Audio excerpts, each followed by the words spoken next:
Hello বন্ধুরা, আমি মৌ। আজকে আমরা এক পবিত্র স্থানে এসেছি। প্রথমে আমরা বুলে বাবার চরণে এসেছি।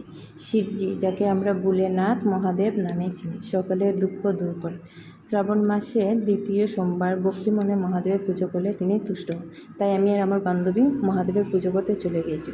প্রথম সোমবারও আমরা করেছি, তো ব্লগটা বানাইতে পারিনি। তো আমার বান্ধবী পুজো করে নিয়েছি। এখন আমি মহাদেবের মাথায় জল, বেলপত্র, দুধ নিবেদন করছি। যদি তুমি তোমার হৃদয় থেকে ওম নমঃ শিবায় জপ করো, মহাদেবে শুনেন। তো শিবের শান্ত এবং রাগী যখন সময় আসে তিনি পাপ ধ্বংস করেন, কিন্তু তার লক্ষ্য সর্বদা ধর্ম রক্ষা করা। তারপর আমি বেলপত্রও দিয়ে দিয়েছি আবার। তো প্রত্যেক বছর শিবরাত্রিতেও পুজো করি মহাদেবের, কিন্তু শ্রাবণ মাসে প্রথম এই বছর পুজো করলাম। আমার পুজো শেষ হয়ে গেছে। তো তোমাদের আমি ভালো করে শিব বাবার মন্দিরটা দেখিয়ে দিচ্ছি। শিব বাবার মন্দিরের পাশে মহাকালীরও মন্দির ছিল। এখন আমরা মা কালীর মন্দিরে এসেছি, যিনি শক্তিরূপ। আমরা মা কালীকে কাল ও কালের দেবী বলি। যখন খারাপ সময় আসে, যখন মা কালী রূপে আমাদের রক্ষা, তাদের চেহারা ভয়ঙ্কর দেখায়, কিন্তু তাদের মায়ের ভালোবাসা লুকিয়ে থাকে।